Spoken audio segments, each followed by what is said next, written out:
Salam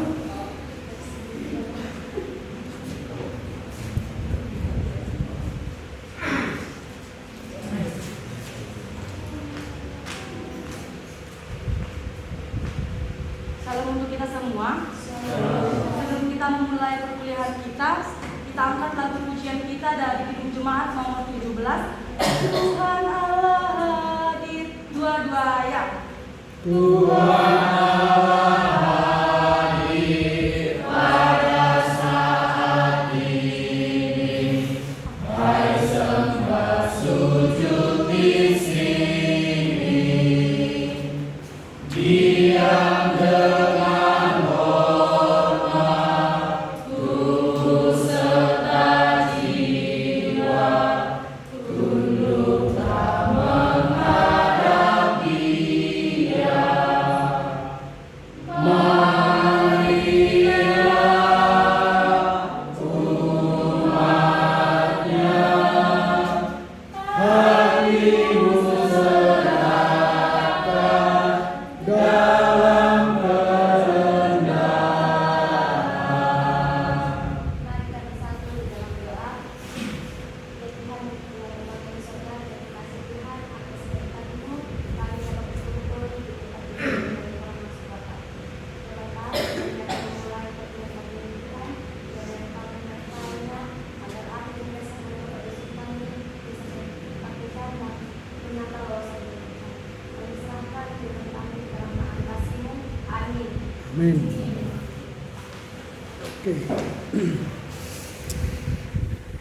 Baik, terima kasih. Kita akan segera memasuki pertemuan yang ke-6. Sebelum saya melanjutkan pembahasan kita hari ini, saya sampaikan dulu soal RPS yang saya kirim tadi malam. Dalam catatan RPS itu saya menyampaikan bahwa seharusnya hari ini kita sudah masuk laporan baca, tapi karena kita tidak masuk tanggal 16 September yang lalu karena sudah, maka kita masih ada pokok bahasan yang harus kita selesaikan hari ini. Baru minggu depan kita sudah masuk pada laporan baca 1. Nah, 2 minggu setelah itu kita masuk UTS, ujian tengah semester, ini tanggal 21 Oktober. Baru selanjutnya nanti ialah laporan baca 2. Lalu kita akan cari waktu apakah nanti laporan baca itu kita gabung satu pertemuan, tapi 2 laporan baca untuk mengganti tanggal 16 Oktober itu. Itu yang berkaitan dengan silabus dan RPS. RPS adalah bagian dari KKNI ya, yang harus kita berlakukan di kampus kita. Selama ini kan masih silabus kita berlakukan.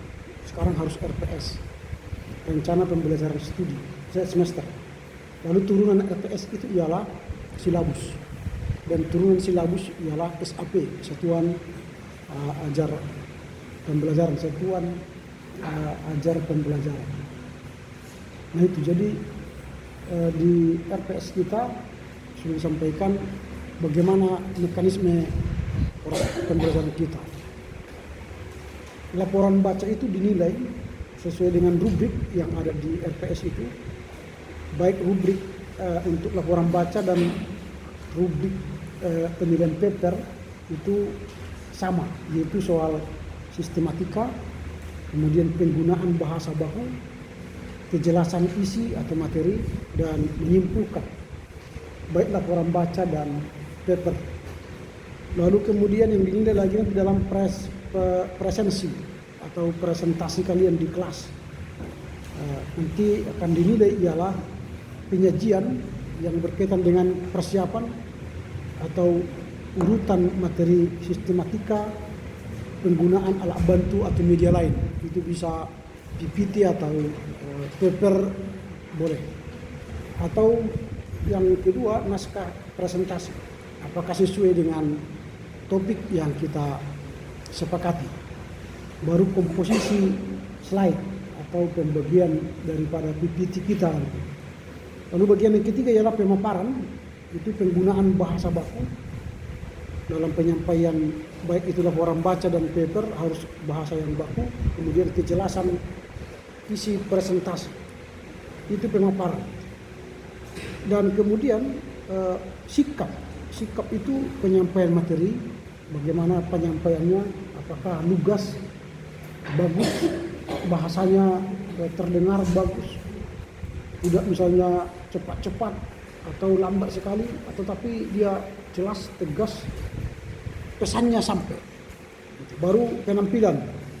Nah, kalau sudah mempresentasikan paper, ya penampilannya pun harus bagus. Nah, kalian lihat angka-angka di sana itu nanti yang akan kalian capai. Dan yang terbesar itu ialah pemaparan, itu 30% pemaparan. Nah itu ya. Atau di penyajian pun itu 35% penyajian. 10-15-10. Nah itu ya, pemaparan dan penyajian itu nilai yang tertinggi. Oke, nanti dibacalah itu. Dan kemudian silabus kita sudah ada, materi-materi laporan baca. Jika ada nanti tidak menemukan buku di perpustakaan, boleh datang ke kamar saya supaya di copy buku-buku yang ada atau buku mana yang tidak ada nanti. Materi kelompok juga sudah ada, nanti dibaca-baca. Dan kalian perhatikan, kalau kita selesaikan pun secara normal, pertemuan di semester ini kita harus menutup perkuliahan tanggal 23 Desember. Itu kan tidak mungkin. Karenanya nanti kita akan mencoba mencari solusi lain. Dan kita akan tutup nanti perkuliahan tanggal 16 Desember. Kalau buat tanggal 16 Desember kita tutup, dan UASnya itu kalian kasih atau kirim tanggal 23 Desember nggak apa-apa. Tapi tanggal 16 Desember kita libur. Sehingga tidak terhalang kalian pulang kampung libur Natal. Karena libur Natal nanti kalau tidak salah itu tanggal 19 sampai 17 Januari 2023. Libur Natal. Nah, itu yang akan kita tuju nanti. Memang semester ini pendek dibanding semester genap Januari Juni. Januari Juni itu kan agak panjang, longgar. Kalau ini pendek sekali karena kita masuk Agustus sudah di akhir. Lalu 1 September mulai itu pendek, September, Oktober, November, Desember, 3,5 bulan. Sementara di Januari itu mulai masuk Februari, Maret, April, Mei, Juni.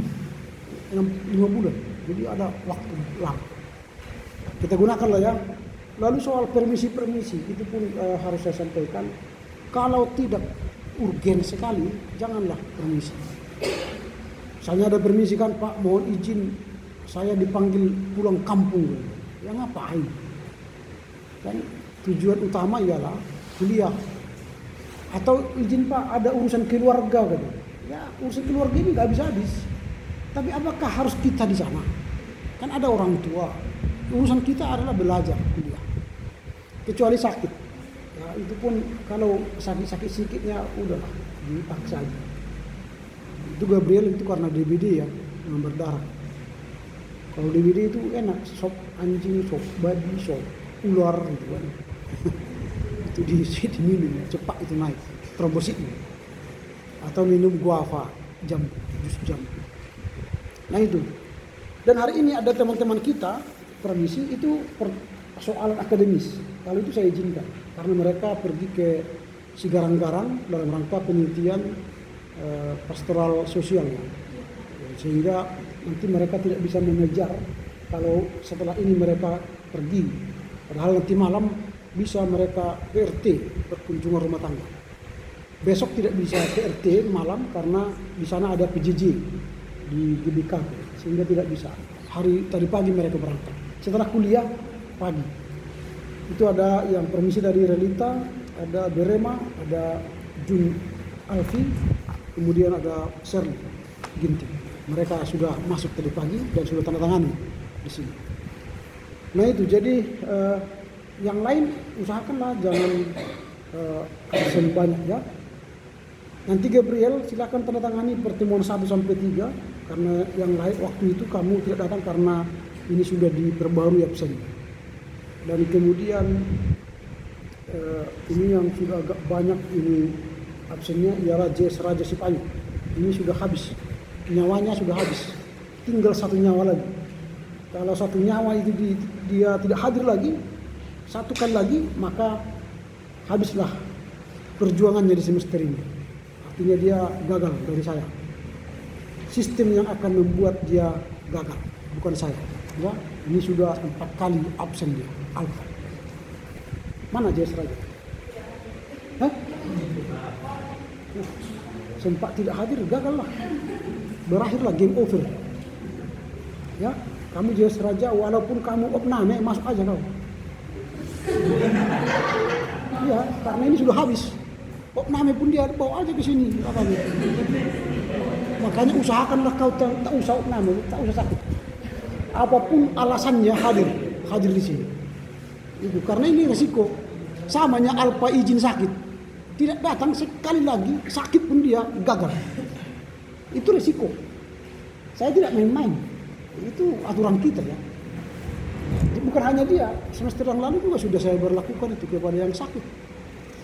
Ya, jadi kalian pikir nanti pilih-pilih dulu enggak. Ini karena sistem kita yang mengatakan begitu. Jadi kalaupun sakit nanti rumah sakit bawa aja impusmu ke sini. Supaya jangan selesai kama apamu ya. Silakan ditandatangani.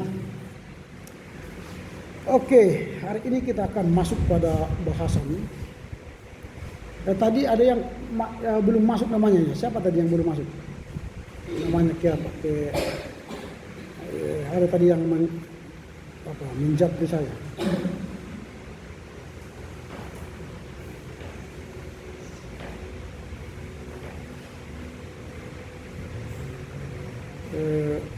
Ada lupa saya tadi mungkin bukan di kelas kita dia. Tapi nanti akan saya masukkan siapa yang Anoi bukan kita ya. Oke, berarti bukan di sini ya. Oke, baiklah kalau begitu di kelas kita tidak ada yang belum masuk namanya kan, sudah semua oke ya. Nanti jangan begini setelah sudah berjalan waktu, Pak, saya belum ada laporan kelompok, saya belum ada laporan baca. Itu tidak ada lagi dibuka kesempatan bagi dia. Karena sudah saya finalkan semua. Sudah saya beri kesempatan untuk memperbaiki, tidak mau dia memperbaiki, ya sudah selesai ya. Oke, kita akan masuk pada pembahasan sejarah gereja, sejarah gerakan ekumeni di Asia.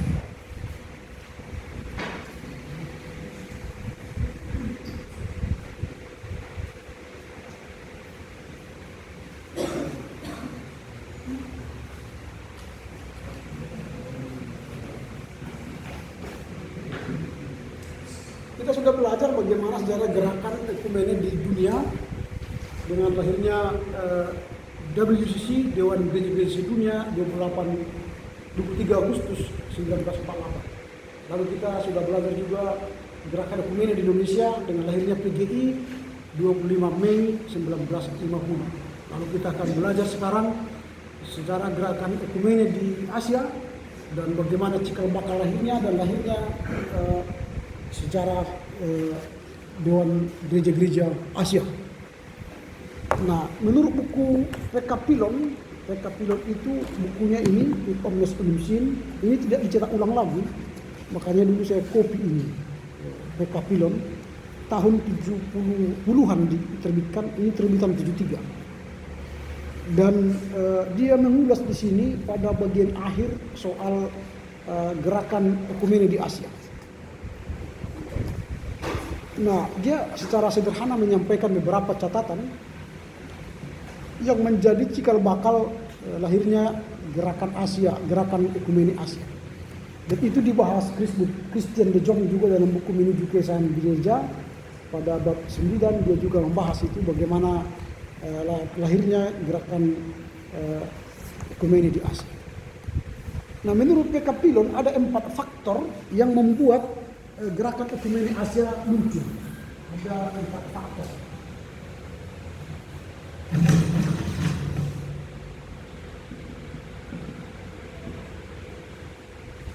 Faktor yang pertama yang memicu gerakan ekumene di Asia itu adalah pengaruh nasionalisme di Asia. Pengaruh nasionalisme di Asia.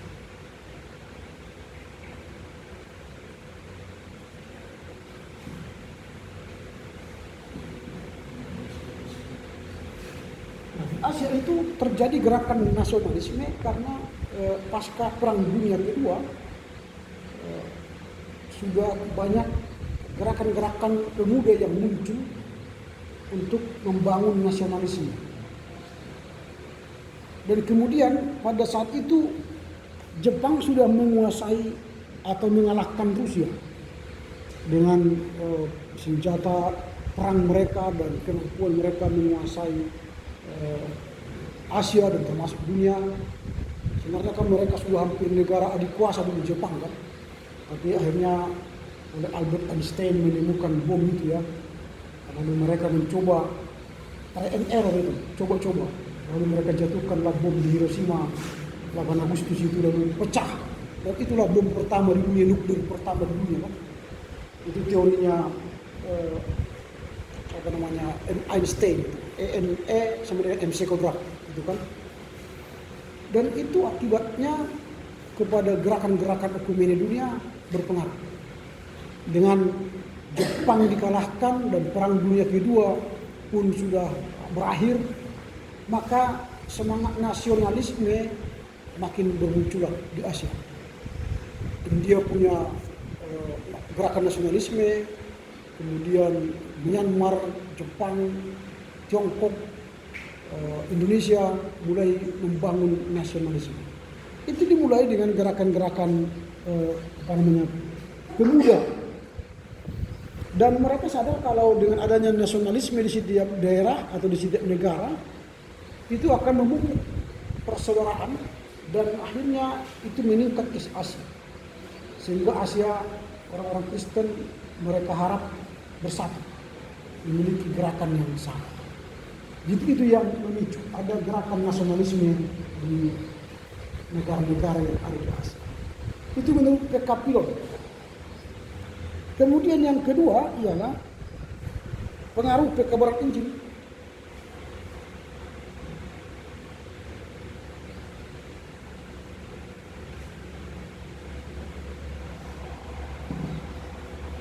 Nah, pengaruh kekebalan Injil ini dimulai pada konferensi PI 1910 Edinburgh itu di Belanda kan.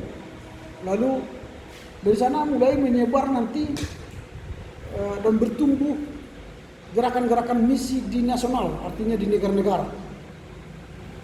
Nanti dengan adanya gerakan kekebalan Injil pertama itu, konferensi pertama itu, maka di setiap negara mulai membangun sebuah lembaga yang sama juga. Kalau dulu kan International Missionary Council itu kan yang di Edinburgh itu ya. Maka di setiap negara-negara muncullah National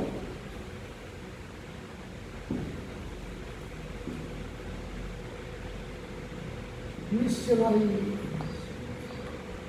Council. National Missionary Council atau NMC. Jadi bermunculanlah National Missionary Council di setiap negara. Misalnya di Tiongkok, kemudian di Jepang, kemudian kalau di Indonesia belum muncul waktu itu karena kita masih dijajah oleh Belanda dan Jepang. Belum ada National Missionary Council. Dan National Missionary Council ini berubah lagi nanti menjadi National Christian Council, NCC. Kalau ini kan Dewan Misionari Nasional, tapi ini Dewan Kristen Nasional. Kalau kita istilahnya PGI lah, Persekutuan Gereja-Gereja di Indonesia, itu National Christian Council. Jadi di setiap negara sudah ada Persekutuan Gereja-Gereja Nasional, National Christian Council. Dan karenanya setiap negara punya National Christian Council, itu membuat Asia ini udahlah kita gabung aja karena sudah ada di setiap negara National Christian Council. Walau Indonesia waktu itu belum ada karena PGI baru lahir 1950 ya. Kita belum ada karena kita masih dijajah Belanda. Jadi belum ada National Christian Council. Tapi di negara-negara Asia lainnya itu sudah ada. Itu akibat dari kekebalan Injil tadi. Pengaruh Edinburgh 1910 itu di Belanda. Itu faktor yang kedua yang membuat gerakan ekumene di Indonesia, di Asia bermunculan. Yang ketiga ialah pengaruh agama-agama lain. Ini menurut PKB, ini pengaruh agama lain. Maksudnya apa? Selain Filipina, negara-negara Asia ini Kristennya itu minoritas. Yang mayoritas kan Kristen di Filipina. Itu pun yang mayoritas ini Katolik, bukan Protestan di Filipina, itu Katolik. Tapi di negara lain selain Filipina, mulai dari Malaysia, India, Tiongkok, Jepang, Myanmar, Kamboja, itu kan Islamnya atau agama lain mendominasi. Hindu, Buddhanya mendominasi. Lain lagi agama-agama lokal, kepercayaan lokal. Nah itu mengakibatkan kalau kita tidak bersekutu umat Kristen yang ada di Asia ini, kita tidak bisa menghadapi mereka, menghadapi Islam, menghadapi Buddha, menghadapi Hindu. Maka dibutuhkanlah gerakan ekumene untuk menghadapi agama-agama lain. Sehingga kita punya kekuatan besar. Itu faktor yang ketiga menurut Kapilon. Lalu kemudian faktor keempat ialah pengaruh Alkitab.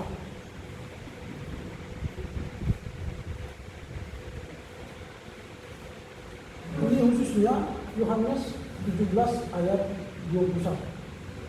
Ut omnes unum sin.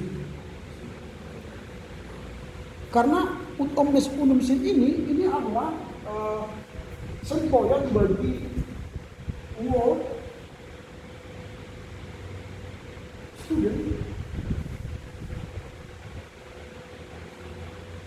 world student Christian Federation, WSCF, World Student Christian Federation.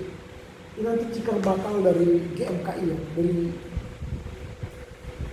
YMC, WYCMC.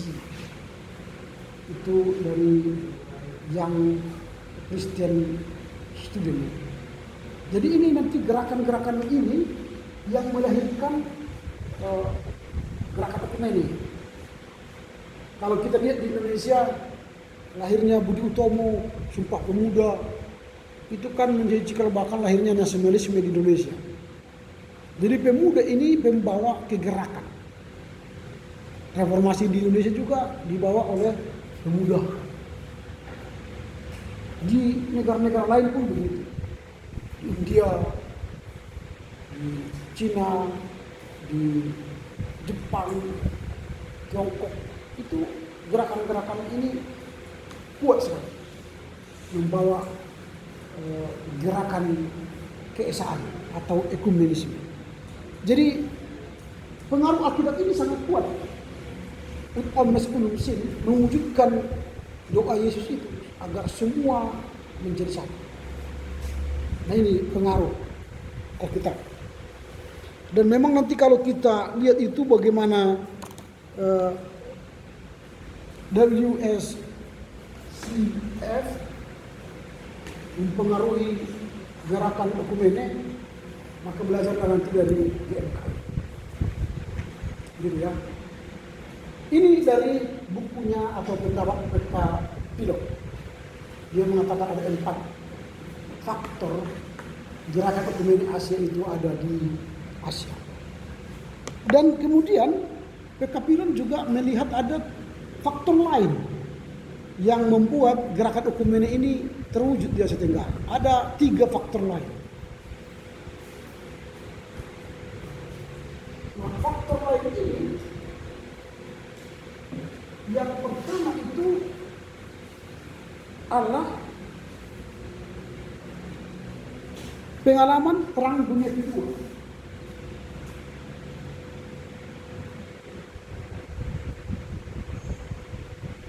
Nah, pengalaman Perang Dunia Kedua. Dulu Barat itu sangat menolong, membantu Asia. baik itu lembaga-lembaga sending atau Eropa selalu memberi bantuan rutin kepada Asia, karena Asia itu dianggap under development country, negara-negara berkembang yang belum established, belum mapan, lalu dibantu, disupport melalui makanan, minuman, atau pakaian, atau sandang pangan lah disupport. Tapi pada Perang Dunia Kedua, Barat itu menghentikan bantuannya, tidak ada lagi bantuan. Lalu orang Kristen melihat kalau misalnya tidak bersatu lagi kita melihat keadaan ini, maka orang Kristen di Asia bisa kolaps, mati. Maka untuk bertahan hidup dibutuhkanlah kesatuan, supaya umat Kristen di Asia itu punya kesatuan, adalah gerakan keesaan secara ekonomis.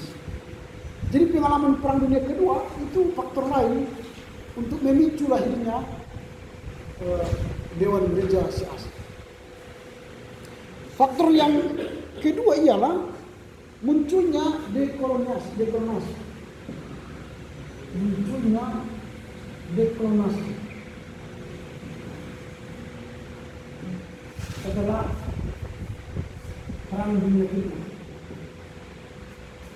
Dekolonasi itu artinya setelah selesai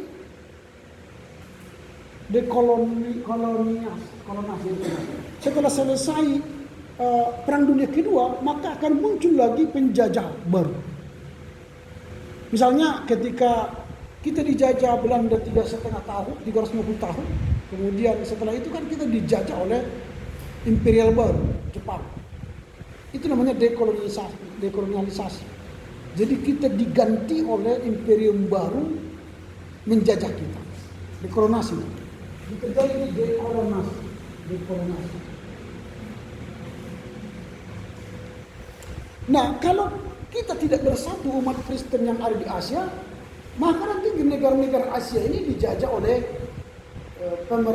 imperial baru, penguasa-penguasa baru, penjajah-penjajah baru. Nah, karena itulah orang Kristen perlu bersatu melawan dekoloniasi supaya tidak ada lagi penjajahan di atas bumi ini. Nah, ini yang menurut BK Pilon faktor lain. Lalu faktor ketiga ialah munculnya kesadaran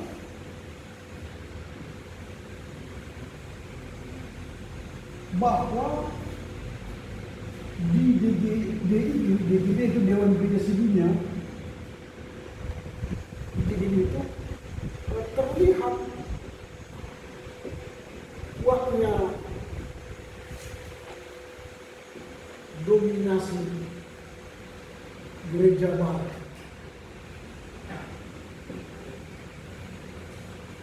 Nah, kalau kalian ingat bahwa ketika konferensi PI pertama di Edinburgh, Belanda itu, dari 135 peserta hanya 7 orang Asia. Itu kan berarti sedikit. Yang mendominasi itu apa? Barat.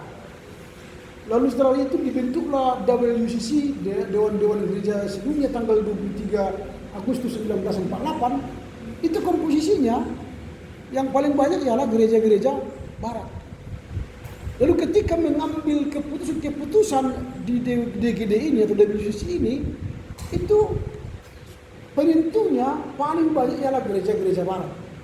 Artinya orang-orang Asia ini tidak begitu diperhitungkan posisinya, suaranya, pemikirannya.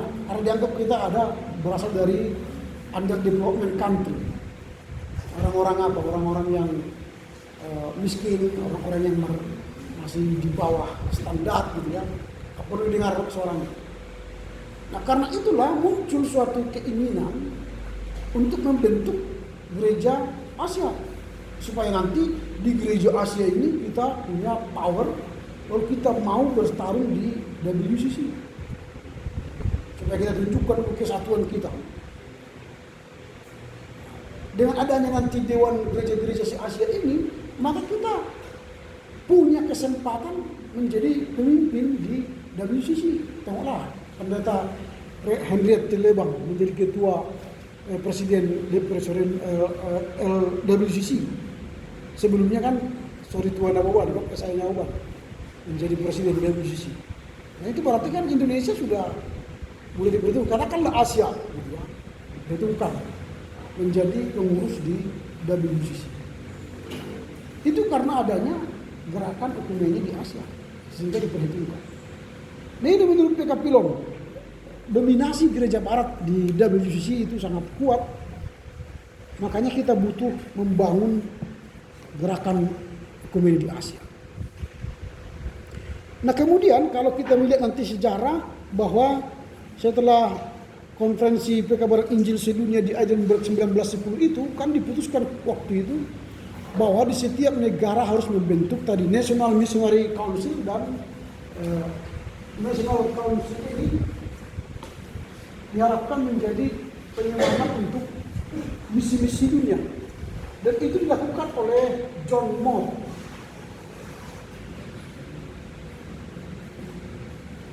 Dia mencoba mendirikan National Missionary Council di beberapa negara di Asia, termasuk tadi nanti dia di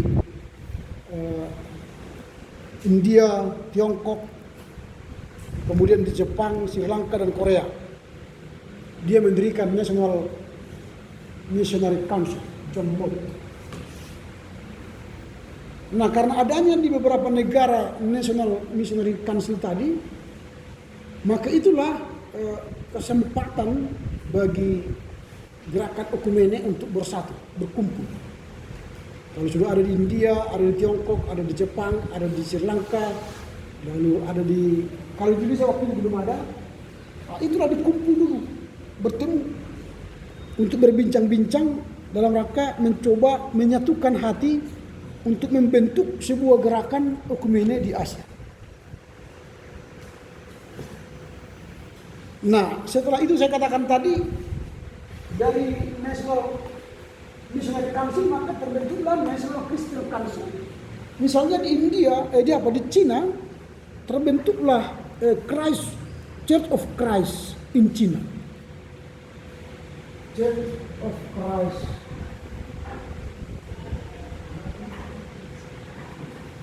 in China, in China. Ini 1927.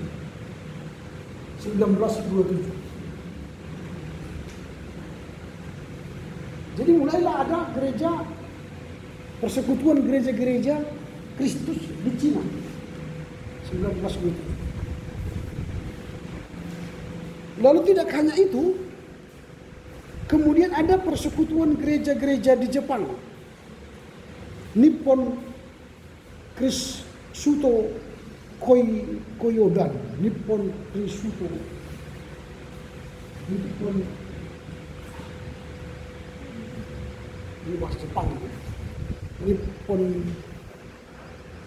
Krisuto,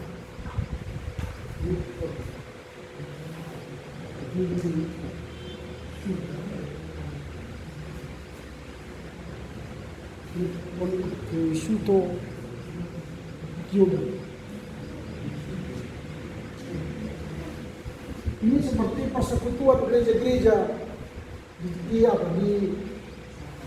Jepang. Nippon Krisuto Kyodan. Ini terbentuk di sana, seperti PGI di Indonesia. Nah kemudian di India muncul, ini di Jepang ya.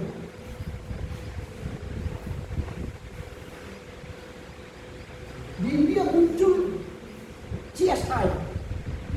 CSI itu Christian South of India. CSI Christian South of India. Church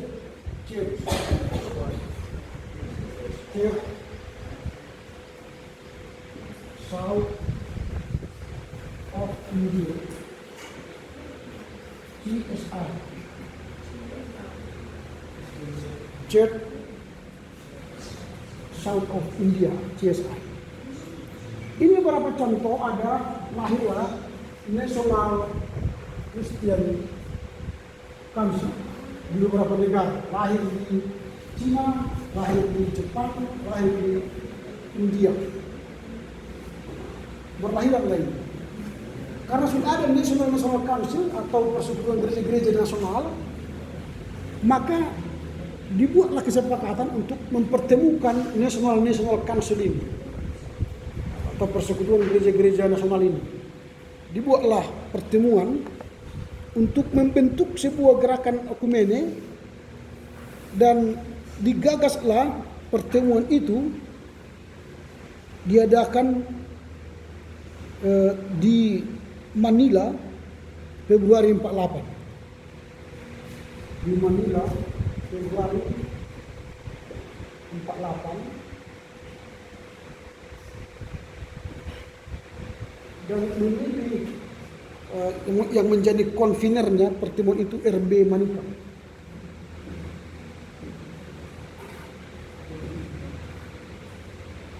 RB Manikam. Nah, mereka mau mempersiapkan sebuah konferensi untuk mengadakan pertemuan dari National Council tadi, Persekutuan Gereja-Gereja Nasional ini.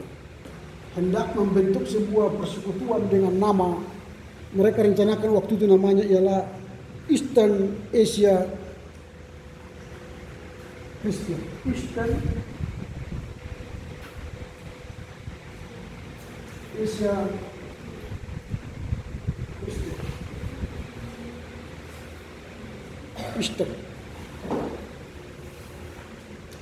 Dan mereka mengadakan pertemuan Desember 49 Desember 49 itu di Bangkok.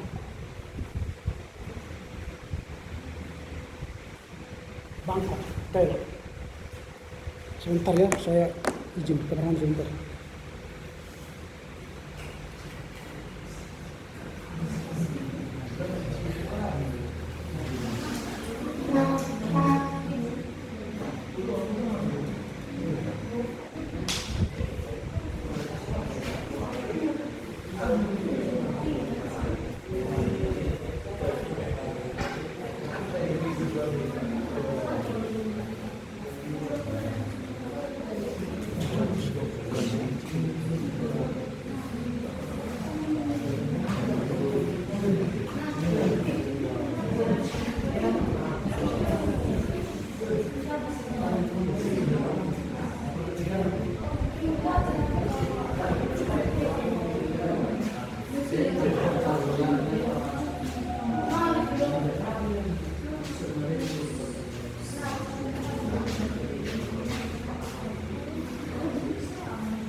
Ya, jadi dengan diadakannya pertemuan di Bangkok, ini hendak menggagas sebuah nama lembaga baru dengan nama Eastern Asia Kristen. Kemudian rencana itu dimatangkan lagi dengan pertemuan di Parapat dan Siantar tanggal 17 sampai 27. Itu 19 sampai 27 Maret 1949.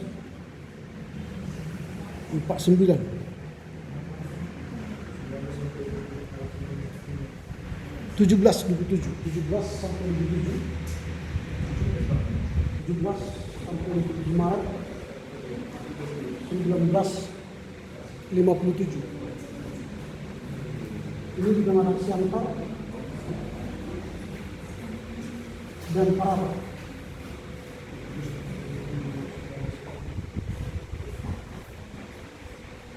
Nah, pertemuan di Pematang Siantar dan Parapat ini sebenarnya tonggak akhirnya berdirinya belum CCA namanya waktu itu.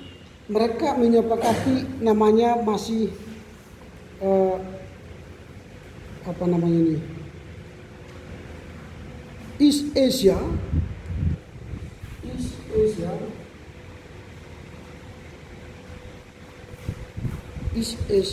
Christian Conference.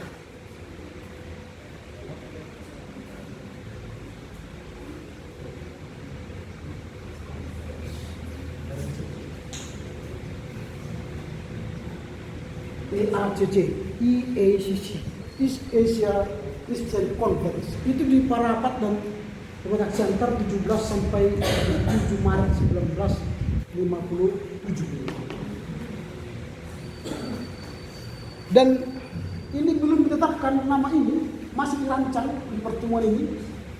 Walaupun nanti inilah tanggal lahirnya CCA di Parapat ini dan di Pematang Siantar, tapi namanya masih dirancang East Asia Christian Conference.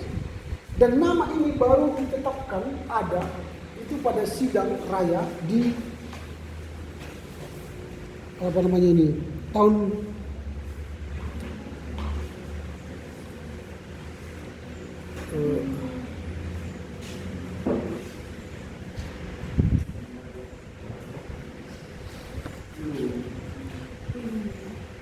14 sampai 24.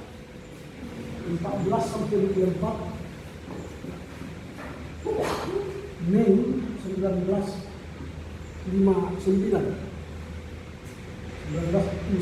di Kuala Lumpur. Di sinilah ditetapkan nama EACC. East Asia Christian Conference. Dan kemudian dalam pergerakan perkembangan EACC tahun 1973, pada 1973 EACC berubah menjadi CCA, menjadi Christian Conference of Asia. Nah, ini baru berubah namanya itu pada sidang raya di Singapura.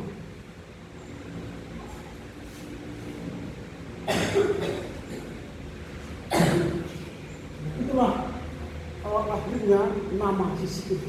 Nama itu sendiri ada dikenal atau ditetapkan tahun 1973 pada sidang raya di Singapura, tapi tanggal lahirnya itu tanggal 17 sampai 23 Maret 1957, pertemuan yang di Pematang Siantar dan Parapat.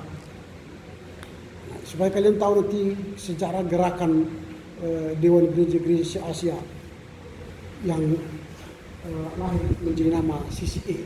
Namanya dulu pertama Eastern ya, Eastern Asia Christian. Lalu IOT East Asia Christian Conference. Jadi Eastern Asia Conference menjadi East Asia Christian Conference, akhirnya menjadi Christian Conference of Asia. Nah, inilah sejarah berdirinya gerakan ekumene di Asia. Ada yang menarik dari CCA ini, yang menarik ialah bahwa sejak berdirinya CCA ini atau yang dulu Eastern Asia Conference atau ACCE atau jadi CCA menjadi CCA adalah anggota daripada CCA ini Kristen Protestan dan juga Ortodoks. Jadi sudah masuk gereja Ortodoks menjadi anggota. Memang waktu itu Katolik belum masuk karena mereka masih menolak kesatuan dengan Protestan karena mereka anggap Protestan itu adalah orang yang keluar dari gereja Katolik. Lalu di 1962 baru mereka mulai merangkul lagi gereja-gereja Protestan. Tapi kalau sebelum 1962 orang Katolik itu masih menganggap kita itu sempalan Katolik, ya, yang harus keluar dan masuk kembali ke Katolik. Ini sudah masuk Ortodoks. Ini yang menarik. Kemudian wilayahnya dikatakan Asia, tapi kan Asia itu kan luas sekali. Dan akhirnya masuklah Asia dan Pasifik. Karena banyak wilayah di dunia ini yang orang bingung menentukan apakah dia Asia atau Eropa. Misalnya contoh kita ambillah Irak, Turki, Australia, New Zealand, Papua New Guinea, itu masuk ke mana? Apakah dia masuk ke Eropa, masuk ke Asia, atau masuk ke Afrika? Bingung kan? Nah, misalnya kalian penggemar bola lah, Australia itu masuk ke wilayah apa? Wilayah mana? Wilayah Eropa atau Afrika atau Asia? Asia kan? Tapi dia masuk ke Asia Pasifik. Padahal itu benua Australia kan, bukan benua Asia kan. Tapi dia digolongkan ke Asia Pasifik. Karena nggak tahu arah kemana. Itu makanya Indonesia gagal masuk terus ke Piala Dunia kan. Para Piala Dunia bertemu orang Australia kalah. Para Piala Dunia ketemu orang Korea Selatan kalah. Perlu bertemu dengan Jepang apalagi kalah. Jadi harus bertemu dengan orang mana? Orang Kamboja kalah juga. Harus Myanmar baru dia menang. Karena apa, mental kita berbola itu, main bola itu berkelahi. Persebaya Surabaya dengan Arema Malang mati 200-an kan. Kalah Persebaya, supporternya turun ke lapangan mau memukul pemainnya. Aneh kan? Ketika mereka turun ke lapangan mau memukul pemain Persebaya Surabaya, akhirnya ditembak gas air mata kan?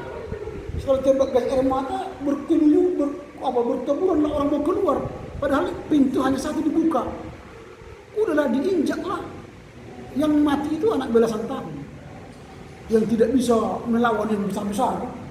Cuk, terjatuh dia, udah diinjak, juk, mati sendiri. Itu yang bermatian. Itu kan mental kita itu. Kayaknya janganlah nonton bola di lapangan langsung. Tahu kita naas nanti bagi kita kan. Ada orang buat huru hara, orang baik mati, orang baik yang mati. Yang mereka yang buat huru hara itu hidup itu, karena tahu mereka kemana lari. Tapi kalau orang yang polos-polos itu kan, bukan polos tak maksudnya, polos-polos. Ya mati. Makanya kalau nonton bola lebih baiklah dari televisi ya, atau dari laptop. Kalaupun kita geram, ini kan gak ada yang rusak kan? Paling-paling laptop rusak, atau televisi kita rusak kan? Apalagi kalau televisi kita masih tabung, usahakan rusak, biar ganti yang baru, flash kan? Smart TV kan. Itu. Tapi kalau yang tabung ini kan mau mengganti channel pun harus ambil satu. Karena remote nggak ada. Padahal malas ganti-ganti kan. Akhirnya dulu nggak bisa dia. Pukulnya televisinya nggak mau ganti-ganti kan. Nah itu, jadi lebih enak nonton di rumah. Karena nonton di sana kan bersuara-suara, weh, tanpa modal pun nggak enak. Minimal weh sambil minum es kan. Kalau di rumah nggak tahu orang kan, weh, ambil terputih kan. Nggak tahu orang, tanpa modal pun nggak apa-apa lah kan. Dan aman kalau huru hara di situ kita nonton. Lebih enak nonton di rumah, karena di rumah kan ada Zoom kan. Kalau di sana nggak ada Zoom, langsung begini nggak bisa diperbesar. Nggak ada perbesar itu, offside katanya kan. Mana bisa kita lihat? Tapi kalau televisi kan bisa diulang. Oh offside. Kalau di sana enggak. Offside, nggak tahu kita. Nggak ada siaran ulang. Kan nggak mungkin mereka gini. Nggak ada. Balik lagi.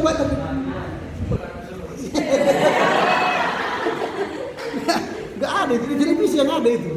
Kalau langsung nggak ada itu putar balik apa mengulang balik. Nggak ada. Kalaupun ada di tengah lapangan itu layar kan jauh juga itu nggak kelihatan. Sebenarnya lebih enak nonton di rumah. Tapi kalau anak saya nonton di bola di Jogja takut juga saya. Saya bilang janganlah nonton di stadion. Takut. Jogja juga Karang, Sleman itu juga. PSS Sleman mati-matian. Apalagi dengan Mataram, PSS Mataram lebih Sleman. Aduh. Nyawa itu kayak tak berharga gitu. Tapi suka kali dia bola. Nah, kalau dia nonton bola, aku berdoa Tuhan jangan ada huru-hara. Nah itu. Jadi itu memang sehingga dia masuk anggota pasti. Iran misalnya masuk ke dalam anggota itu. Iran. Turki itu pun nggak tahu kita pakai itu Eropa atau Asia. Padahal di Alkitab itu Asia kecil kan. Asia kecil itu Turki. Tapi sekarang mereka itu masuk ke Eropa. Kalau Piala Dunia kan Turki Eropa itu. Bukan ke Asia. Nah, itu negara Islam tapi peradabannya Eropa. Konsentrasi Turki. Jadi kalaupun Islam di situ enggak pakai jilbab. Tapi kalaupun ada pakai jilbab tidak seperti yang di Arab Saudi. Nah itu yang kita lihat aneh, bukan aneh, unik ini apa? CCA ini unik. Nah sekarang CCA ini beranggotakan 17 National Council. National Council itu gereja-gereja nasional. Kayak kita persekutuan gereja-gereja di Indonesia. Jadi ada 17 persekutuan gereja-gereja nasional masuk di dalam CCA. Dan 101 denominasi gereja. 101 denominasi gereja. Dan 21 negara. 21 negara anggota CCA sekarang. 17 persekutuan gereja-gereja nasional anggotanya dari 101 denominasi dan 21 negara. Tentu yang paling banyak ialah dari gereja-gereja di Indonesia dan India. Itu banyak sekali. Ada di India Utara, India Selatan, Gereja Baptis, Akad Industat, Ortodoks Syria, Yakobit Syria, Martoma, Ortodoks Syria, Metodis, itu dari India. Banyak sekali itu. Ortodoks, banyak sekali Ortodoks. Kalau dari Indonesia, gereja-gereja kita lah banyak sekali. Dari Iran itu ada gereja Ortodoks Armenian di Iran. Nah, kalau kalian ingin mengenal gereja di mana bahasa Yesus ada, pergilah ke gereja Ortodoks Armenia. Itu bahasa ibu Yesus. Yesus kan waktu hidup menggunakan bahasa Arab. Tapi dia fasih bahasa Ibrani dan bahasa Yunani. Hebat itu Yesus juga. Pandai banyak bahasa. Dan dia sangat fasih bahasa-bahasa Ibrani kuno. Maka Yesus itu tukang baca, banyak baca. Makanya ketika dia diuji iblis selalu dia berkata sebab ada tertulis. Karena dia hebat membaca, pandai hafal dan sebagainya. Sebab ada tertulis. Kalau kalian ditanya apa kalian bilang? Nggak tahu aku, kalian bilang kan? Karena tidak baca. Tapi kalau kalian baca sebab ada tertulis. Wah itu. Dalam buku Pekapilon, wah itu kan. Ada 4 faktor yang membuat gerakan Asia, membuat gereja Ekumene di Asia. Kan? Dan 3 faktor lainnya, wah itu. Karena ada tertulis. Tertulis bukan tulis maksudnya. Kemudian tertulis di bukunya kan. Artinya kalian sudah baca, minimal kalian sudah baca, sudah saya bantu membaca ini kan. Kalau kalian nanti ditanya orang, mengapa gereja CCA ada di Asia Tenggara? Ingatlah Pekapilon. Menurut Pekapilon ada 4 faktor. Wah kalau kalian mengatakan itu kan jemaat itu, keren kali bapak ini. Karena itu sudah hafal. Apalagi nanti kalau sudah UTS keluar ini, kau udah enak kan? Karena kalian sudah baca, udah siap ada tertulis gitu kan. Kalau nanti ada keluar misalnya UTS, sebutkanlah 4 faktor dan 3 faktor lain yang menyebabkan gerakan Ekumene Asia. Dalam hatimu sebab ada tertulis. Langsung tulis dekat gitu. Nah itu. Nah ini gereja Armenia memakai bahasa Aram. Di Alkitab masih banyak bahasa Aram digunakan. Untuk menghargai Tuhan Yesus dipakai bahasa Aram. Apa contoh bahasa Aram di Alkitab yang kalian tahu? Tak tahu ya. Ada Rabuni. Rabuni bahasa Aram itu, artinya guru. Rabuni. Itu masih dipertahankan di bahasa Alkitab. Ada ya Abba, ya Bapa. Itu masih digunakan itu. Abba Father, kan? Atau ya Abba. Dalam Alkitab masih dipakai ya Abba. Ya Abba, ya Bapa. Baru ada Maranatha. Maranatha itu Yesus datanglah segera. Biasanya itu di masa-masa Advent itu disebut Maranatha. Advent pertama kan sudah datang. Yesus datang dengan lahir di kandang domba. Itu Advent pertama.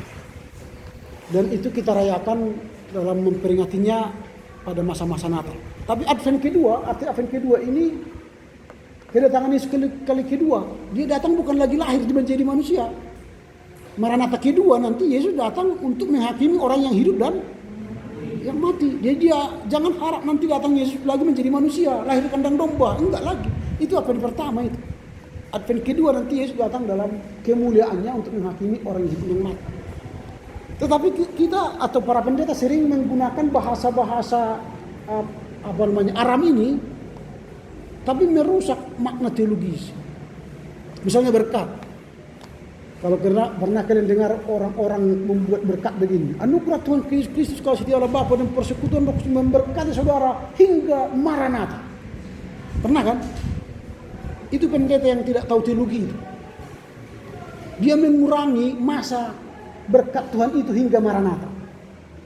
Berkat Tuhan tinggal bukan sampai Yesus datang, tapi berkat Tuhan sampai selama-lamanya, bukan sampai Maranatha. Tapi enak didengar, tapi tidak teologis. Lalu banyak pendeta kita yang mengikuti itu.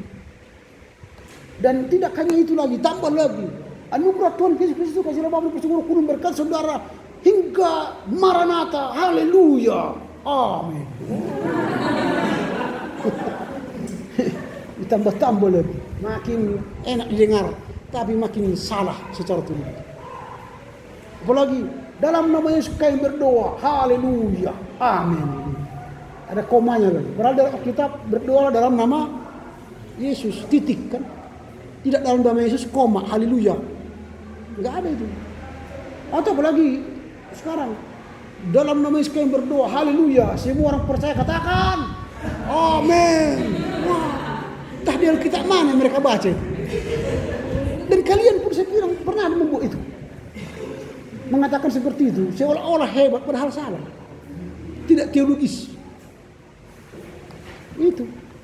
Sedangkan pendeta yang cukup terkenal itu pun kena jergot juga kan. Haleluya, haleluya, haleluya. Gitu kan. Selalu buat video singkat. Haleluya, haleluya, Tuhan berkata, saudara-saudara.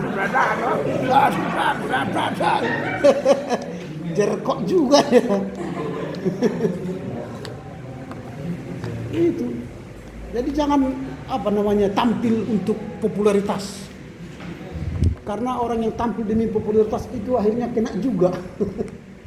Untung dia cepat bertobat kan. Saya minta maaf kepada keluarga.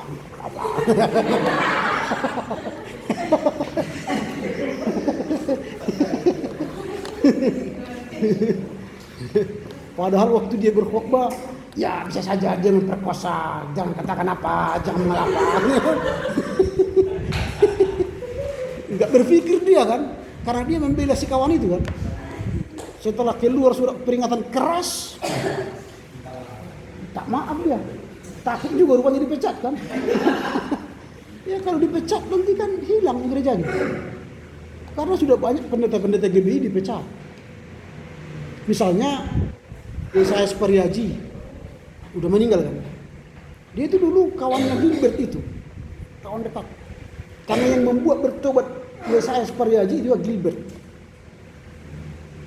Baru bertobat dia, gabung dengan Gilbert, lalu setelah jadi gabung mulai berpisah karena minyak urapan dan perjamuan kudus. Minyak urapan itu seperti dukun. Kalau kau sakit nanti jam 9 berdoa oleskan. Atau jam 3 pagi bangun oleskan. Itu kayak jampi-jampi minyak urapan. Perjamuan kudus juga gitu. Bawa rotimu ke sini, anggurmu ke sini, dia berdoa, nanti minum setiap jam 12 malam. Makan jam 12 malam. Kayak jampi-jampi juga. Akhirnya dipecat dari GBI, dulu namanya GBI Tiberias. Lalu berganti menjadi Gereja Tiberias Indonesia, GTI. Itu dipecat. Karena ajarannya lari. Tidak Alkitabiah lagi. Sudah jauh dari Alkitab. Itu namanya di gereja New Age of Era. Gereja zaman baru. Sudah lari dari Alkitab. Nah, kemudian yang dipecat lagi dari GBI ialah Erastus Sakdono. Kalian itu kan dulu pernah itu GBI Rehoboth namanya. GBI Rehoboth Suara Kebenaran, The Truth. Kalau kalian tonton YouTube-nya The Truth. Mengapa? Karena dia menentang Tritunggal. Lalu dia mengajarkan Dui Tunggal. Karena katanya roh itu tidak pribadi, dia gabung dengan Allah Bapa. Jadi yang ada hanya Allah Bapa dan Yesus Kristus. Roh tidak ada. Maka dia dikatakan ya tidak benar pada jalurnya, dikeluarkan. Lalu dia buka sekarang gereja baru, Gereja Kebenaran Injil Indonesia. Ya begitulah. Karena memang banyak, hati-hati kalian yang belajar teologi ini, jangan-jangan nanti kalian juga sesat. Ya, karena ada dua kemungkinan orang yang mendalami teologi bisa jadi semakin rohaninya tinggi atau semakin ateis. Banyak orang yang ateis setelah belajar teologi. Nietzsche misalnya, bapaknya pendeta, dia sekolah teologi, akhirnya dia ateis karena dia tidak bisa mengakui ego super ego. Akhirnya keluarlah dia lari ke psikolog dari INU, super ego dan ego. Akhirnya dia lari jadi bukan lagi percaya Yesus, ateis. Karl Marx itu pendeta bapaknya juga akhirnya dia ateis. Nah banyak itu. Jangan ada seperti itu di sini maksudnya ya. Apalagi kalau bapaknya pendeta bapaknya di sini. Jadi jangan nanti karena bapakmu pendeta kau pun sudah hari jadi ateis kan. Hati-hati. Kalau bapak kita sudah pendeta, kita makin pendeta lah. Jangan karena bapaknya pendeta, opungnya pendeta, dia pikir kalau sudah opungnya pendeta, bapaknya pendeta, dia lebih cepat ke surga. Enggak. Sama juga. Kita masih berjuang di dunia fana ini.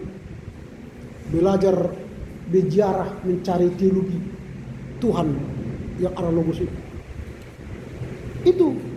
Jadi nanti banyak sekali. Ini Armenian ya, gereja Armenian yang gabung dengan Asia. Nah masih banyak lagi gereja-gereja lain yang masuk ke Asia.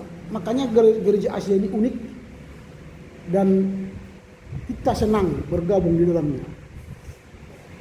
Sampai nanti kepada gereja yang paling baru adalah gereja Igreja Protestante La Timor Lorosai. Gereja mana itu? Timur Leste. Itu terbaru kan. Nah inilah beberapa catatan soal gereja-gereja di Asia Tenggara, dan sepanjang CCA ini berdiri, dari Indonesia sudah banyak yang menjadi pengurus di CCA ini. Mulai dari pendeta S. Marantika, ini pendeta S. Marantika yang membuka beberapa sekolah teologi ya. Baik ini, terkenal ini S. Marantika, STII Jogja, Universitas UKRIM ya, UKRIM Jogja, Universitas Kristen Immanuel, itu dia yang buka. Dr. Suritu Nababan, sudah kenal ya,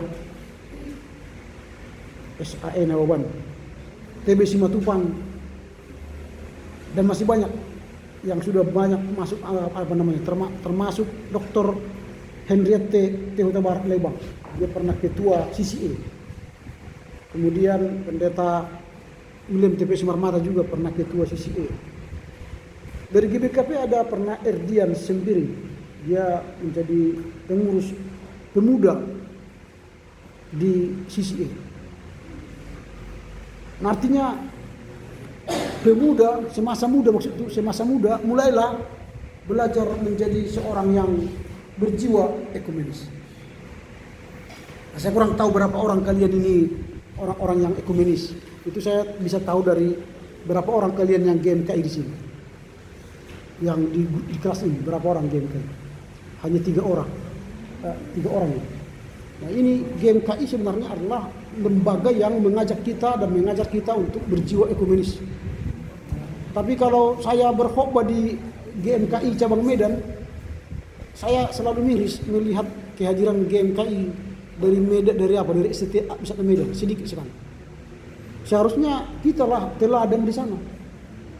STT lah yang menjadi pionir anggota GMKI seharusnya. Kalau kami di Shantar dulu, hampir 90% anggota GMKI itu dari STT. Walaupun ada di situ UHN, Universitas HKBP Indonesia, ada USI, Universitas Simalungun, ada kampus-kampus lain, tapi yang menjadi pemegang kendali di GMKI itu dari STT HKBP. Tapi sekarang lihatlah, GMKI di cabang Medan ini, yang pegang kendali bukan kita. Itu dari USU, Fakultas Kedokteran USU, Fakultas Bisnis, Ekonomi Bisnis USU, atau dari UNIMA. Kita kayak apa? Anak tiri di sini. Yang seharusnya kita loh yang harus utama di sini. Karena kita fakultas teologi kan, prodi teologi kita kan. Kita yang harus menggarami mereka. Tapi kita tidak banyak di sana. Karena apa? Di kampus kita sendiri kita pun dihujat kan. GMKI itu kayak organisasi terlarang di setiap ini. Padahal jelas namanya Gerakan Mahasiswa Kristen, kecuali namanya Gerakan Mahasiswa Setan Indonesia. Kalau itu musuhi kalian lah. Ini sudah jelas Kristen Indonesia. Jadi yang memusuhinya ya kita sendiri, yang mengaku petinggi-petinggi BEM kan. Aneh.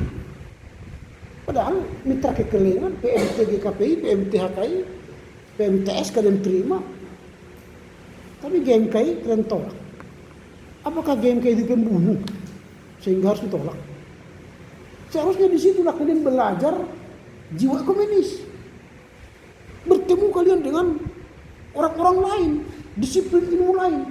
Lalu ketika terjadi pertemuan GMKI, kalian tampil menjadi pembicara atau tampil menjadi seorang pemberita Injil di sana. Ini yang aneh. Malah saya sering dipanggil oleh FEB USU, GMKI FEB USU untuk memberikan sermon di FEB USU. Untuk apa? Saya mengajar mereka sermon untuk mempersiapkan mereka untuk masuk ke komsel-komsel, kelompok sel. Hadir 50 orang. Saya berikan materi. Lalu setelah itu nanti mereka membuka komsel-komsel ke seluruh USU untuk membuat pertemuan-pertemuan. Mereka lebih rohani. Bukan sekolah teologi tapi rindu firman. Di sini sudah sekolah teologi tapi mahasiswanya tidak rindu firman. Ada pertemuan kalian di luar sana. selain ibadah Senin dan Jumat? Nggak ada kan? Senin dan Jumat pun sekarang dipaksa, dibuat absen kan? Dipaksa menjadi berdoa kan? Dipaksa mendengar firman kan? Itu kan aneh. Mereka bukan dipaksa, sadar butuh firman, maka mereka butuh penjelasan firman. Kalau kalian masuk GMKI, mereka mengundang kalian, memberikan penjelasan itu ke sana. Tapi kalau tidak ada orang-orang SCT yang qualified yang mereka lihat, maka yang diundang ya seniornya. Mereka kenal saya sebagai senior, dipanggil. Saya karena banyaknya waktu, banyak sekali mengundang GMKI, tapi tidak banyak waktu menghadapi mereka. Itu. Jadi disitulah bagaimana kalian berjiwa ekumenik. Mulailah dari GMKI. Nah oke, kesempatan kalian tidak ada lagi. Karena nggak mungkin lagi maper sekarang kan. Maper biasanya semester 1, semester 2. Kalau sekarang kalian bukan lagi maper, sudah mapur.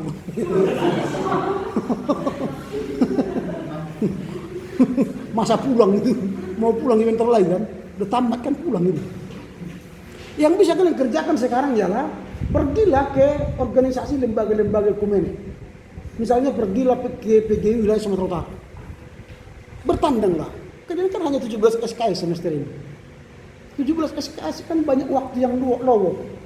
Kalau kalian gunakan untuk mempersiapkan skripsi kalian nanti semester depan. Semester ini sudah kalian kerjakan proposal skripsi. Lalu semester depan tinggal apply. Kalau saya di PAK mengajar bimbingan proposal skripsi, saya sudah pastikan mereka membuat proposal skripsinya semester ini. Saya sudah ajar mereka bagaimana membuat skripsi yang baik. Lalu menggunakan program Mendeley, program otomatis membuat catatan kaki, catatan ini daftar isi, lalu bagaimana membuat skripsi yang baik sudah saya ajarkan mereka. Sehingga nanti pada semester depan kumpul proposal mereka sudah siap. Nggak tahu saya, kalian sudah siapkan itu. Sehingga kalian tidak punya waktu lowong semester ini dengan waktu yang banyak kosong. Tapi kalau kalian punya waktu lagi, bertandanglah ke PGI Sumatera Utara. Pergi hubungi Komisi Pemuda, apa yang bisa kalian bantu. Saya ini mahasiswa CT semester 7. Senang dia, semester 7 sudah mendekati tamat kan. Senang mereka. Apalagi sedang menyusun skripsi katanya. Wah, senang mereka. Mereka beri kesempatan untuk kita berkarya. Dulu Timothy dan kawan-kawan di sana. Lalu di sana mereka mengaktualisasikan diri dengan IT mereka. Sehingga dia sekarang tamat lalu dipergunakan HKI di Biro Infocom. Itu pengalamannya dari PGI Sumatera Utara. Itu dalam rangka membangun jejaring. Jangan habiskan tenagamu masa ini untuk main-main. Dulu sudah saya katakan kan NA itu need of achievement. Tambahkan ke dirimu sesuatu soft skill yang menambah nilai kompetensi. Nah mungkin itu ya nanti banyak kali kalau semua tingkat 4 ke sana kan banyak sekali PGI nanti kan. Oke, ambil bidang lain. Mengunjungi gereja-gereja yang ada di Medan ini. Sekedar tahu supaya kalian tahu nanti bahwa gereja A, gereja B, gereja C, aliran A, aliran B, aliran C, kalian tahu. Sehingga kalian tidak mudah menjudge seseorang, gereja-gereja lain dengan perspektif dirimu. Tapi kalau kalian sudah masuk ke gereja itu, tahu ajarannya, tahu sistemnya, tahu liturginya, kalian tidak langsung menjudge mereka. Tapi kalian sudah punya paradigma insight dari diri mereka. Ini mumpung kalian masih kuliah. Nanti kalau sudah calon pendeta, capen atau pendeta nggak pernah lagi dan tidak bisa lagi kalian memasuki gereja-gereja itu, nggak bisa. Kalian sudah terikat di gerejamu nanti sampai mati. Kecuali kalian punya waktu kesempatan studi lanjut. Nah masa studi itulah kalian jalan-jalan lagi ke gereja-gereja lain. Ilmu studi banding. Kalau saya waktu di STTHKIP dulu, saya pergi ke gereja Katolik. Mulai dari gereja utama ya, gereja Katolik. Masuk ke gereja itu. Kita masukkan, di situ kan ada air suci kan. Masuk aja, ambil air suci. Kan dilirik lah bagaimana orang masuk kan. Oh diri kan. baru duduk. Nanti kan ada di situ apanya. Kalau mau berdoa, berlutut. Marilah kita berdoa. Mari. Kan ada doa bersama itu kan. Tadi gitu aja. Tapi saya kedengaran. Karena nggak ada suara kalian kan. Berdiri. Ikuti aja. Misa ikuti. Enak. Sehingga kalian tahu, oh begini Katolik ini begini, membuat misanya begini. Kalian tahu dapat. Itu namanya kuliah yang enak. Tidak ada yang memaksa, tidak ada yang mengejar target gitu. Kita nikmati sambil ibadah, mendengar homilinya dan sebagainya. Mulai dari Katolik, mulailah ke gereja-gereja Pentakosta, Karismatik, Injili, masuk aja. Ke gereja Pentakosta, bagaimana khotbahnya, bagaimana GBI, bagaimana semualah. Atau gereja-gereja lain, aliran Mormon, gereja Orang Kudus sepanjang zaman, gereja Balai Keselamatan, gereja Balai Kerajaan. Semua gereja-gereja jalani kalian. Enak itu. Atau ada KKR-nya, ya ikuti aja. Supaya kalian tahu nanti bagaimana membuat KKR di jemaat kalian kan. Atau bagaimana altar call. Kan altar call nggak kalian ngerti kan, nggak ada diajarkan di sini altar call kan. Nah supaya nanti kalau ada jemaat, Pak pendeta bu ada altar call, kalian sudah tahu, sudah ada contoh yang kalian ingat. Karena kalian sudah pernah ke gereja GBI misalnya altar call. Lalu supaya kalian rasakan bagaimana altar call itu, kalian maju ke depan. Bagi saudara-saudara yang punya penyakit segera maju ke depan, atau punya pergumulan silakan maju ke depan. Maju aja ke depan. Nanti kalau di depan kan didoakan. Datang pendeta, datang apa namanya majelis atau apa di belakang. Ada yang tumbang. Haleluya, haleluya. Kamu jangan mau tumbang. Kamu buat kuda-kuda begini. Ketika itu tidak tumbang-tumbang itu. Tidak mau tumbang karena aku begini gitu kan. Lalu dia bilang, kau banyak berdosa. Kau harus didoakan. Ya. Nanti habis berapa dipanggil kita lagi. Kau punya dosa turunan dosa ini. Mau didoakan? Mau. Udah doakan.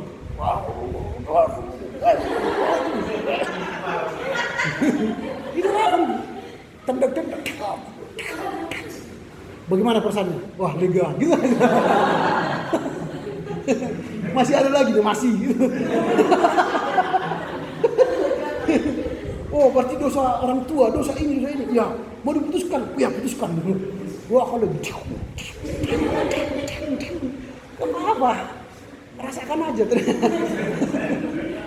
Supaya kalian tahu nanti kalau kalian ada jemaat minta doa tengking-tengking gitu, atau doa putus-putus gitu, udah tahu caranya kan. Sini kau. Dalam bis. Kalian sudah punya pengalaman gitu. Doa-doanya, kata-katanya kan sudah kalian hafal. Apa kata-katanya? Kadang-kadang kan kalau terkol. Apa kalimatnya ini kan? Gimana tahu dia? Tapi kalau sudah pernah kalian dengar, kalian tahu kata-katanya apa. Dan itu tidak dapat di sini itu. Itu kalian dapat kalau kalian pergi ke gereja-gereja itu. Atau pergi ke gereja Balai Kerajaan. Itu saksi Jehovah. Saya sudah pernah masuk. Nanti masuk. Kita itu tidak ada ibadah rame-rame, enggak, langsung nanti face to face, simulasi langsung. Bagaimana bersaksi. Nanti dia bertanya, kita menjawab. Sebaliknya kita bertanya, dia menjawab. Di sini sudah ada pertanyaan-pertanyaannya, jawaban-jawabannya. Ada meja ini, berhadapan. Laki-laki ke laki-laki, perempuan ke perempuan. Kita mulai, ya mulai. Apakah saudara percaya? Ya. Kami ini enggak, maka dijerak. Berdasarkan cepat kali. Bapak tahu enggak?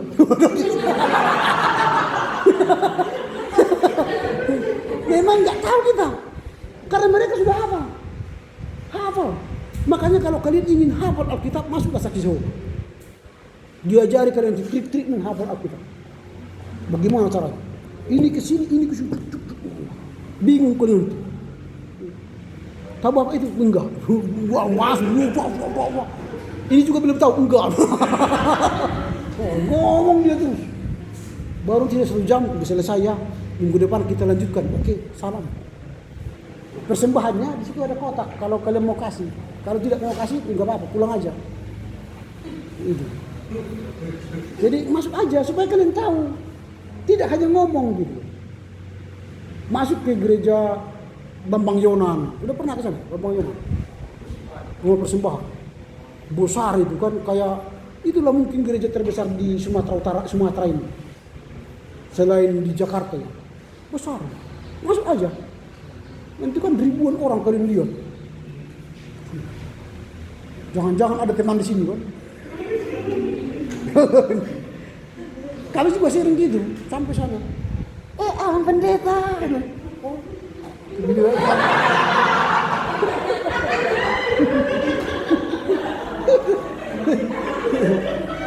Lalu ditanya, mengapa ke sini? Mencari domba yang hilang. Iya kan, domba yang hilang. Mengapa dia ke sini kan? Supaya pulang kandang. Habis amen-amen langsung pergi itu. Takut ditanya mengapa ke sini kan itu. Padahal kita begitu, mengapa ke sini kan? Itu loh. Coba lah Bambang Yonan sana. Atau gereja-gereja harismatik yang di sini dekat-dekat. Sini kan ada GBI sini kan. Sesekali pergi aja ke situ. Nanti mata pendeta itu kebagi kita yang baru ini. Saudara-saudara. Oh, siapa dia kau ini? Ke kita yang di matanya terus. Kayak minggu yang lalu saya pergi ke GKI Sumut di perdagangan. Semua mata orang itu.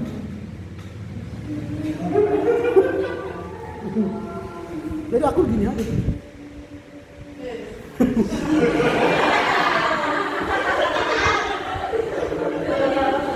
Lalu datang pendeta. Datang. Kenapa enggak kasih tahu? Supaya Amang berkhotbah. Saya bilang saya mau dengar khotbah, bukan mau berkhotbah. Saya mau dengar khotbah di sini. Oh, kenapa enggak kasih tahu? Bla bla bla bla. Udahlah, silakan. Ibadah sudah mulai. Ini jam 10. Itu enak itu. Enak di gereja kecil itu enak. Gereja GKI Sumut itu kan kecil. Jadi kita mendengar mereka bernyanyi. Mereka tambah semangat nyanyinya karena ada tamu baru pun. Aturan dulu nyanyinya pujilah Tuhan, pujilah Tuhan, karena ada tamu baru gitu. Semangat. Aduh, kalau ke gereja besar bisa, gereja kecil nikmati aja. Mumpung kalian masih belum pegang jemaat. Ini kan masih 2 semester lagi ini pakailah. Masih ada 52 per minggu kan. Kalau enggak salah di 2 bulan berapa? Di bulan Oktober ya. Katakanlah 20 minggu lagi. Pakailah sesekali ke gereja lain. Bukan jajan, ya kalian hanya studi banding aja. Sehingga nanti ketika ada jemaat bertanya tentang gereja ini, kalian sudah tahu. Kalau nanti gereja-gereja orang kudus sepanjang masa, itu kan gereja Mormon, itu dekat GMK itu, Jalan CC itu ada. Masuk aja ke sana. Itu nanti situ ada nabi. Nabi. Jadi pendetanya disebut nabi. Lalu kalau kalian pun nanti kelihatan seperti nabi, dipanggil nabi. Nabi. Karena Joseph Smith itu dipanggil nabi. Yang menemukan kitab Mormon itu. Joseph Smith. Nah, itu orang kudus panjang masa. Nanti di situ ada pemutusan juga. Nanti kalau kau bicara sama pengurus gereja, dosa nenek moyangmu berapa keturunan ke atas mereka tahu. Mereka tahu. Nah, supaya putus semua itu masuk ke sana. Putus semua. Putus. Oke, sampai di situ dulu. Ada kira-kira pertanyaan?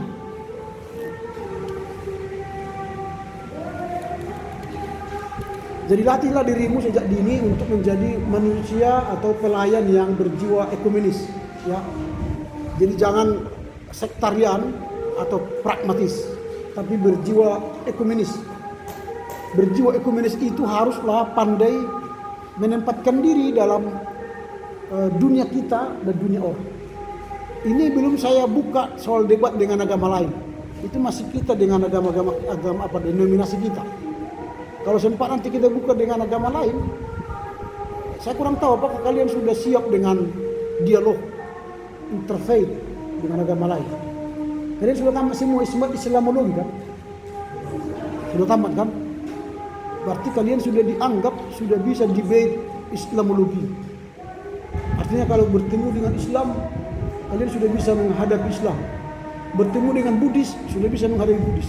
Bertemu dengan Hindu, bisa bertemu dengan Hindu. Konghucu, bisa bertemu dengan Konghucu. Artinya berbicara selevel, searas. Kalau tidak, nanti kalian bisa diobok-obok oleh mereka. Oke, ada pertanyaan? Ya, silakan. Tadi kan kalau menerangkan kalau kita bilang faktor lainnya itu karena ada penyelamatan dari kedua dalam juga media sini. Jadi pertanyaan saya Pak, jadi tugas utama atau pekerjaan CCI ini apa Pak? Masa ini Pak, kalau itu kan dalam mengajukan kedua dan juga dalam diplomasi dalam kedua, kedua. Jadi pekerjaan untuk CCI ini sekarang utamanya mana Pak? Oke. Nah, kalau sekarang tentu CCA ini dalam rangka membangun kesatuan dan keesaan umat Kristen di Asia. Bagaimana umat Kristen mulai dari India sampai ke Pasifik itu bersatu. Nah, kalau tidak bersatu, seperti kata tadi, kita tidak mampu menghadapi isu-isu global. Nah, isu-isu global, misalnya kalau sekarang misalnya CCA di Indonesia, CCA di Asia menghadapi contoh pandemi COVID. Bagaimana CCA itu menghadapi COVID secara global dan secara lokal. Tentu akan ada pembinaan-pembinaan, pelatihan-pelatihan yang dilakukan oleh CCA. Itu. Lalu secara berkala, rutin, reguler, mereka mengadakan pertemuan-pertemuan, baik dalam pembinaan-pembinaan atau empowering, encourage bagi pemuda, kaum ibu, lalu kepada pelayan, itu ada. Nah, nanti kalian searching aja di lamannya CCA, Christian Conference of Asia. Di situ ada banyak diskusi-diskusi tentang isu-isu global. Nah, sebagai mahasiswa teologi kalian bisa nimbrung di sana, baik di youth-nya, di pemudanya, atau di nasionalnya, atau di board-nya, di isu utama. Masuk aja. Nah, nanti akan kalian lihat apa itu tujuan maksud daripada CCI. Tentu ialah sama seperti Indonesia, PGI itu tujuannya kan untuk membuat gereja yang esa. Gereja yang esa itu kan kemarin sudah kita pelajari, tidak hanya ansih untuk satu iman, satu lembaga gereja, tapi sudah berujung pada LDKG, 5 dokumen gereja. Jadi ada pengakuan. Kalau di dunia akhirnya ada faith and order. Di situlah kita bersama. Atau common word. Nah, di faith and order misalnya contoh kita akan membahas soal baptisan. Saya yakin sudah kalian pelajari itu soal faith and order, bicara soal baptisan, bicara soal perjamuan kudus, bisa bicara soal justification by faith. Di situ nanti faith and order. Di CCA pun ada itu. Ada pertemuan-pertemuan teologi, ada pertemuan-pertemuan pembahasan teologi. Bukan berarti hendak menyatukan iman, tidak. Tapi mendiskusikan perbedaan. Nah, Katolik Protestan pun sudah bertemu dalam rangka mendiskusikan perbedaan. Nah, kemarin sudah saya katakan bahwa Katolik dan Protestan sudah berdamai dengan penandatanganan Joint Declaration on the Doctrine of Justification. JDDJ. Deklarasi bersama itu. Bukan berarti ajaran Katolik dan Protestan sama, tidak. Tapi Protestan mengakui ajaran Katolik soal pembenaran, Katolik mengakui ajaran pembenaran oleh Protestan. Jadi kita tidak saling menghujat lagi, tapi saling memahami. Maka kita ada piagam saling menghargai, saling menghormati. Nah itu, jadi itulah gerakan keesaan ini di CCA. Supaya jangan terjadi saling menjelek-jelekkan, tapi kita menyatu dalam gerakan ekumene se-Asia. Gitu ya. Ada lagi pertanyaan? Kalau sisi ini Pak, saya tahu ada konferensi. Enggak. Tidak ada. Dia sekali 5 tahun. Kalau WCC sekali 8 tahun. PGI sekali 5 tahun. Tetapi setiap tahun ada program mereka. ada program, itu namanya annual meeting, program tahunan kalau kita. Nanti kalau kalian rajin masuk ke lamannya, nanti ada surat undangan, kirimkan nanti alamat emailmu, maka setiap bulan atau setiap bulan keluar nanti newsletter of CCA, masuk ke emailmu nanti, bacalah di situ. Saya setiap bulan dapat itu. Masuk nanti ke organisasi dunia misalnya, WCC, masuk aja. Kalau kau tidak suka lagi nanti beritanya, tinggal klik unsubscribe, tinggalkan. Tapi minimal kita tahu ada progres kegiatan-kegiatan mereka. Mana yang bisa kita ikuti, nimbrung. Tidak bisa, ya tak usah. Gitu ya. Ada lagi? Oke, kalau tidak ada, saya pikir sampai demikianlah, sampai di sini dulu kita. Minggu depan kita sudah masuk laporan baca. Silakan dibaca bukunya dan dilaporkan sesuai dengan apa yang kita inginkan ya. Silakan, siapa yang mau menutup dengan nyanyi dan doa?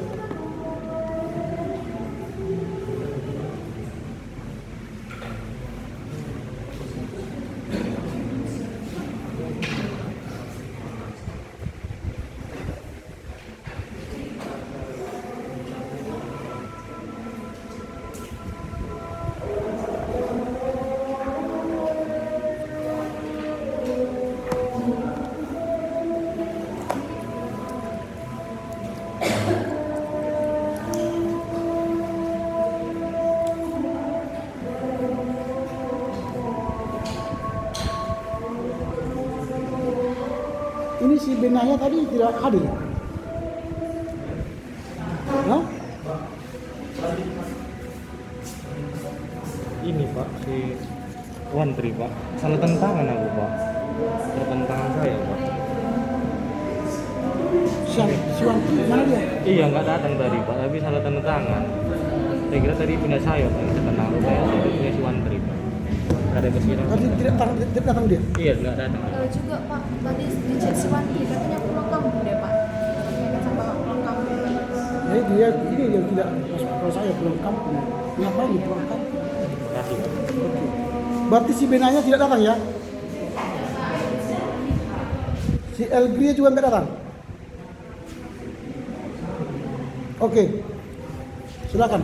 Siapa yang menutup dengan doa? Si Rai juga nggak datang? Hah? Rai.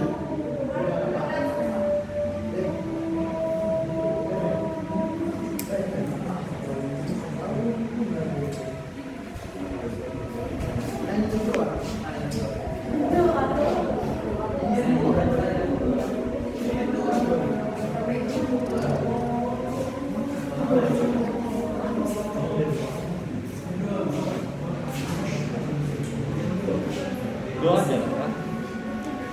Sebelum kita mengakhiri pertemuan kita bersatu dalam doa. Puji dan syukur Tuhan kami panjatkan kehadiran Tuhan, di mana atas berkat Tuhan kami dapat menyelesaikan pelajaran ekumenika kami Tuhan. Tuhan ajarkanlah kami Tuhan, mahasiswi teologi Tuhan, khususnya kelas 4A, supaya lebih ekumenis lagi Tuhan, menerima perbedaan Tuhan, supaya perbedaan itu yang menyatukan kami Tuhan. Begitu juga Tuhan buat Bapak dosen kami berdoa supaya Engkau memberkati beliau Tuhan, apapun pelayanannya Tuhan, biarlah Tuhan yang selalu menolong beliau. Begitu juga Tuhan dengan keluarganya Tuhan, dengan anak dan istrinya Tuhan, kiranya Engkau yang memberkati Tuhan, Engkau yang mencukupkan apa yang menjadi kebutuhan mereka Tuhan. Begitu juga Tuhan kami mahasiswa, supaya Engkau memberkati kami Tuhan dalam proses pembentukan kami, proses studi kami, agar kami bisa menjadi pelayan-pelayan Tuhan.